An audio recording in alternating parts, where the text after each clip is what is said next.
A gente analisou e, como todo mundo sabe, nós somos praticamente como Ana Luísa Festas. A gente não espera o dia chegar. A gente fala sobre o assunto bem antes. Por que eu tô falando isso? Porque o Dia dos Pais é só em agosto, mas os cuidados com os homens já começam hoje, né, Lorena? A gente gosta de antecipar tudo. E é por isso que nós convidamos o Martinho Nunes, que é médico endocrinologista, para conversar com a gente, porque hoje ele vai também explicar um pouquinho que não são só as mulheres que sofrem com os hormônios, não. Os homens também. A gente vive trazendo mulheres aqui para o nosso programa, mulheres especialistas, que vivem falando sobre os cuidados que nós devemos ter com a nossa saúde. Mas aí eu falei, gente, o homem que está em casa, será que está cuidando dele? Será que ele sabe um pouquinho como respeitar e como cuidar dos seus hormônios masculinos? E como é que anda a saúde do homem? E aí eu pergunto para o doutor, os homens estão se cuidando de verdade ou não? Precisamos chamar a atenção porque o Dia dos Pais está chegando aí e todo mundo quer comemorar, né? Com saúde. Sim, sem dúvida. Primeiro, bom dia. Bom dia. Um prazer muito grande estar aqui de novo. Pra então, gente a gente, para falar da saúde do homem, a gente tem que contextualizar que, de maneira geral, os homens, eles não têm o cuidado com a saúde tão grande quanto as mulheres. Então, a gente nem falando só dos hormônios, mas falando da saúde como um todo. Verdade. O homem tende a ir menos no médico, tende a se cuidar menos e, por isso, muitas vezes, os problemas, quando aparecem, são mais graves. Eu vou aproveitar que você está aqui no programa e não vou perder a oportunidade de já ir saindo logo e vasculhando os cuidados que o homem tem que ter. Já da infância até a fase adulta. Por quê? Porque tem situações que acontecem na vida da pessoa que quando ela vai perceber, na fase adulta. Por quê? Porque ela não teve cuidado. É interessante que aquela mãe que ali está, ela já cria esse hábito de levar esse filho para o médico, para que ele passe pelos especialistas e indicar para ele que ele precisa também fazer check-ups. Não é só procurar um profissional quando ele sente alguma coisa. Exatamente, eu acho que essa cultura de procurar serviço médico é extremamente importante. É importante a gente colocar que avaliar, fazer o check-up, não é necessariamente fazer exame de sangue ou exame de imagem ou nada do tipo. É você conversar com o seu médico, avaliar quais que são as queixas, ver para cada idade, para cada momento da vida, quais que são os exames mais indicados e aqueles que realmente vão ajudar a cuidar da nossa saúde. Sim. Então vamos começar falando quais são as obrigações em termos de saúde que esse homem precisa conhecer e entender. Por exemplo, quando a gente fala de hormônios, a gente percebe que os homens não tocam tanto nesse assunto e eu acho que é a última coisa que eles vão procurar. Geralmente, o homem, se for num urologista, né? E geralmente porque ou ele já está imaginando que quer ser pai, ou ele teve algum problema ali de saúde, procura um profissional, e a maioria espera a terceira idade chegar. Eu fico extremamente preocupada com isso. Por isso que a gente teve esse cuidado de não querer falar da saúde do homem só na semana que antecede o Dia dos Pais. Eu falei, não, Lorena, vamos falar da saúde dos homens logo agora. E vamos estar sempre trazendo assuntos assim, porque o homem tem que se cuidar o ano inteiro, né, doutor? Exatamente. E aí a gente tem que começar justamente pelas doenças que são mais comuns. Sim. O que a gente tem de mais comum? A gente tem pressão alta, a gente tem diabetes e obesidade, como alguns dos fatores que mais influenciam, inclusive, a saúde hormonal. O que acontece é o seguinte, pensando nos hormônios masculinos, hormônios sexuais dos homens, o principal fator causador de hipogonadismo, ou seja, a redução dos hormônios masculinos, é a obesidade. E se você não procura, se você não tem esse cuidado na alimentação, na atividade física e procurar o seu médico para ajudar a lidar com esse processo, você muitas vezes deixa um problema se agravar durante anos e aí é o que a gente vê. Paciente mais idoso, quando já tem uma queixa de disfunção sexual ou de impotência, aí sim que ele vai procurar o médico. Doutor, vamos falar de colesterol alto. E que muitas vezes começa na própria infância, né?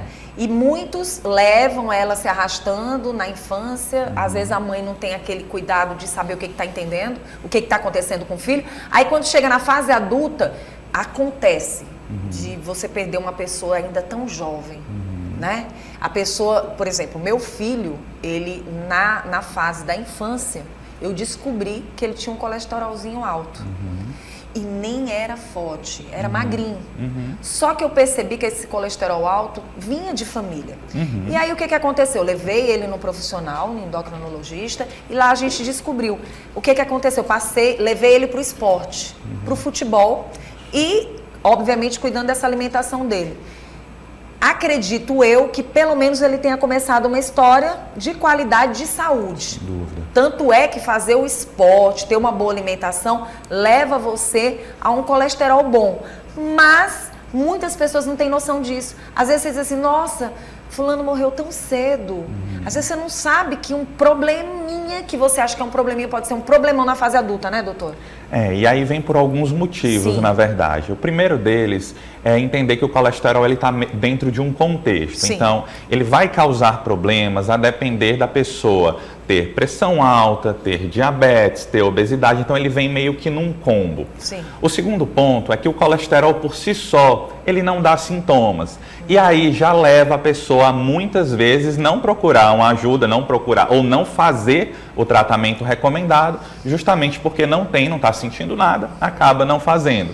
E o terceiro ponto, o colesterol alto, quando vem desde a infância, normalmente ele tem esse fator genético, uma coisa familiar. Sim. Mas fazer o hábito saudável, ter uma boa alimentação, praticar atividade física desde cedo, não só melhora o colesterol, quanto também evita que os outros problemas que caminham junto, que eles apareçam. Evita que você tenha pressão alta, que você tenha diabetes, que você tenha obesidade, porque é esse conjunto que vai trazer problema no coração, que pode levar a um problema cardíaco grave, muito precoce, como você falou.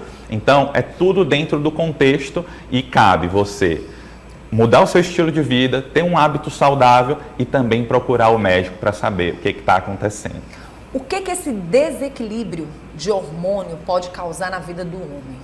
Certo. Então, assim, o desequilíbrio hormonal, na verdade, pode ser de várias formas, Sim. entendeu? Como existem vários tipos de hormônio, mas a gente trazendo um pouco mais para o hormônio masculino, que é a testosterona, o principal problema que acontece é relacionado à falta desse hormônio. E como eu disse, a principal causa disso é a obesidade. Infelizmente, hoje em dia, a gente tem uma outra causa muito importante em homens jovens. Homens que usam de forma não adequada para ganho de performance física, eles podem evoluir também com hipogonadismo e meio que ficarem dependentes desses hormônios. Então, é um outro ponto muito importante. E quando você tem a falta desse hormônio, você pode ter uma redução da disposição, uma redução da libido, que é o desejo sexual. Você também vai ter problemas cardiovasculares. A pessoa que tem uma testosterona ou baixa demais ou alta demais, ela tem um maior risco cardiovascular, risco de ter infarto, de ter derrame, de ter essas complicações mais graves. Sem falar de problemas neuropsiquiátricos, de maior quantidade de depressão, de ansiedade. Tudo está relacionado com esse hormônio. Então a gente vê que para o homem a questão da hipertensão, do diabetes, da obesidade é o que mais chama e que traz graves problemas, né? Existem pessoas que a gente nem imagina que está cheio de problemas, nunca foi no médico e acha, não, eu não sinto nada, não preciso estar em médico. É impressionante como cabeça de homem é coisa dura realmente. A mulher tem que estar ali insistindo, tem que estar pegando na mãozinha, bora no médico. Vamos ver o que está acontecendo, como é que você está. E aí a gente pergunta, quais são os exames interessantes para estes homens? A ideia é a gente tratar isso de maneira individualizada. Sim. Então, assim, não tem um pacote de exames que vai servir para todo mundo. O que a gente sabe é que a avaliação médica, principalmente justamente nessas pessoas que têm risco, tem que pelo menos anualmente medir a pressão, tem que fazer os exames gerais de colesterol, de açúcar no sangue. Esses são os principais. E a depender da queixa, aí sim, de você fazer uma avaliação específica para alteração hormonal. O grande ponto é que medir os hormônios, simplesmente ver lá no sangue quanto que está o hormônio, ele não me dá toda a resposta. Eu tenho que trazer isso para o contexto clínico.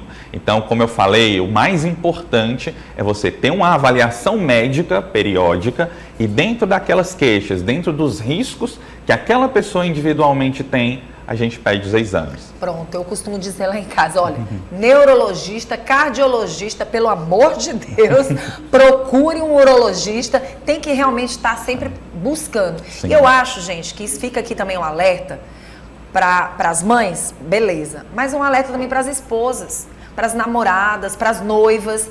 Você tem que zelar quem está do seu lado. Às vezes a pessoa não tem aquele cuidado todo, até não teve uma educação para isso. Às vezes acontece. Então é seu dever zelar por aquela pessoa que está do seu lado. Você cuidar da saúde. Você não está cuidando da tua saúde? Mas ele não quer ir em médico, eu não estou nem aí. Não estou nem aí, custa caro, fica difícil e você perde o seu grande amor.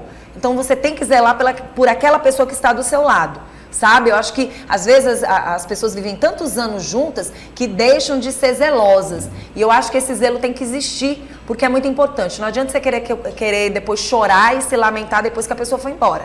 O cuidado tem que ser enquanto está ali com ela. E isso também é um ensinamento, porque o próprio homem, quando ele é cuidado, ele passa também a entender que tem que cuidar da esposa também, tem que cuidar da namorada. Ele passa a ter esse hábito. Se não teve lá com a mãe, passa a ter com cuidado da esposa. Eu digo que tem que ter uma esposa, tem que ter uma namorada, tem que ter uma noiva que zele. Mas sabe, Vanusa, até que é bem comum, na verdade, eu receber no consultório a esposa que vem fazer a consulta, fazer a avaliação e traz o marido. Não, ele veio por quê? Não, vim porque ela me trouxe. Muito bom. Muito comum. Eu queria que você me falasse, que a gente fala muito que mulher fala muito de tireoide, hipotireoidismo, hipertireoidismo. E eu pergunto para você, os homens também podem ter distúrbios na tireoide? Podem sim. Inclusive, só para contextualizar também, a tireoide é uma glândula que também produz hormônios, são hormônios diferentes dos hormônios sexuais, não tem relação com testosterona, por exemplo, mas eles podem também dar distúrbios nos homens, tanto com excesso de hormônio, que é o hipertireoidismo, quanto falta desse hormônio, que é o hipotireoidismo. Agora, é bem mais comum nas mulheres, por isso que se fala mais. Mas a depender dos sintomas, mais uma vez, trazendo para aquela individualidade do paciente, o hipotireoidismo ou hiper pode também estar presente. Eu tenho uma curiosidade, como ele pode afetar a tireoide? Como é que isso pode acontecer em termos de sintomas? Como é que a gente consegue perceber? E aí é um grande desafio. Porque para a mulher a gente mais ou menos entende, já para o homem a gente fica naquela... Mas na verdade, alterações na tireoide são um grande desafio em termos de sintoma. Na verdade, o hipertireoidismo é mais fácil de você perceber. Pessoa que tem uma perda de peso importante, que tem tremores, palpitação, isso pode ser sintoma de hipertireoidismo. O hipo, a falta do hormônio, ele pode se confundir muito com problemas que a gente tem no dia a dia, que é o cansaço, a indisposição, um pequeno ganho de peso. O grande detalhe é que essas coisas que eu acabei de falar, elas podem ser pela rotina estressante. Então, nem sempre vai ser a tireoide. Pode ser uma depressão. Agora, tem que avaliar. Então, diante desses sintomas, mesmo que não seja o problema da tireoide, faz parte da nossa avaliação, medir os hormônios, avaliar como que está, para ter certeza se não é esse o problema. E aí a gente quer saber quais são os agravantes da diabetes no homem. Certo. Então, assim, o diabetes, ele... tem uma ação parecida tanto no homem quanto na mulher, mas aí volta para aquela questão do cuidado. É mais comum a gente ver homens com complicações relacionadas ao diabetes, justamente porque muitos deles não procuram enquanto a doença está assintomática. Só vão procurar quando eu já tenho complicações graves, quando o diabetes está muito descontrolado e, obviamente, quando você vai procurar já nessa fase, você já tem maiores dificuldades no tratamento. Você já precisa de mais remédios, você já precisa de outras terapias. Então, muitas vezes a gente encontra nos homens um diabetes mais grave, mas muito por conta da falta do cuidado. Bom, deixa uma dica aí para quem está assistindo o nosso programa como cuidado. Bom, então assim, a nossa principal dica é procure o seu médico. Faça uma boa avaliação, ser bem avaliado, fazer um check-up não é simplesmente fazer exame, é ser avaliado, entender os seus sintomas e em cima disso ver quais são as melhores condutas para a sua saúde. Doutor, achei muito bom quando você abre a boca e fala para quem está em casa que não é fazer um check-up e ir atrás só de um exame, fazer um exame. Eu gosto muito daquele médico que senta com você, conversa com você e ele te ouve. Porque a gente sabe que a maioria das doenças, e até mesmo através de uma consulta clínica, é que você vai perceber os problemas que estão acontecendo com aquele seu paciente. Às vezes, através do exame, você não vai enxergar o que está acontecendo, mas através de uma boa conversa e de entender o que está acontecendo com aquele paciente, é que você vai poder diagnosticar dentro do próprio consultório o que está acontecendo, né, doutor? Eu costumo dizer que o exame ele vai responder uma pergunta nossa. Então, assim, um exame fora do contexto é só um número. Então, exames também erram. A ideia é que, para ter uma boa avaliação, é o exame dentro da história do paciente, para responder a pergunta que a gente faz. Eu adorei isso daí, porque é verdade. Tem gente que é sedentário, tem gente que não está se alimentando direito, está só tomando remédio, ficando sentado dentro de casa, achando que o remédio vai curar. E tudo tem que se misturar para poder dar certo, sim, né? Às vezes a pessoa diz assim, não, mas eu trabalho muito lá em casa. Às vezes eu tenho umas amigas e uns amigos, né, que dizem assim, menina, eu passo o dia inteiro trabalhando, para que exercício maior do que esse? Tem umas pessoas que dizem isso. Eu falei, calma, porque o exercício você tem que, no mínimo, fazer uma caminhada de pelo menos uns 30, 40 minutos, né, para que você venha ter realmente, e com prazer. Isso. De forma prazerosa. Tem gente que faz, mas faz estressado, cansado, chateado, não queria nem estar fazendo o que está fazendo, né? Então é muito bom a gente se cuidar. Não, sem dúvidas. E aí essa questão do exercício é isso, é botar o tênis de exercício, botar a roupa de exercício verdade. E vai fazer aquilo, se concentrar naquilo. Pronto. Meu querido, quem quiser entrar em contato com você, tem o Instagram, né? Isso, o meu Instagram é @Dr. Martinho, endocrinologista. Ou então pode procurar Martinho Nunes, que vai encontrar também. Então vai ser sempre um prazer poder tirar a dúvida de quem perguntar. E a gente sempre gosta de trazer você para o programa. É sempre um prazer estar aqui. Obrigada, tá?